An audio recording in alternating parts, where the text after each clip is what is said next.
Sa isang madilim na kalsada, may dalawang kotse ang nagbanggaan.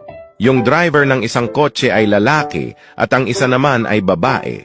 Parehong kotse ang nawasak pero himalang parehas silang buhay at walang gaanong pinsala. Gumapang sila palabas ng kanilang kotse at nagsalita ang lalaki. "Wow! Tignan mo naman kotse natin. Durog na durog pero tignan mo, heto tayo buhay at humihinga. Siguro sign to galing sa Diyos na magkikita tayo, magkakakilala, magiging magkaibigan at magsasama sa hirap at ginhawa." Alam mo, naisip ko din yan. Isang milagro ito galing sa Diyos. Siguro ito yung sign na makikilala ko ang mamahalin ko sa di inaasahang pagkakataon, sagot ng babae. Tumingin ang lalaki sa kotse at nagsalita.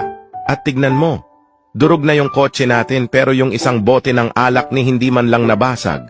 Siguro ito yung sign na kailangan natin mag-celebrate sa pangalawa nating buhay. Kinuha ng lalaki ang alak at binuksan. Umupo silang dalawa sa gilid at binigay ng lalaki ang alak sa babae. Pagkatapos uminom ng babae, tinakpan ng lalaki ang alak at tumayo. "Di ka ba iinom?" tanong ng babae. Sumagot naman ang lalaki ng, "Mamaya, hintayin ko lang muna yung mga pulis."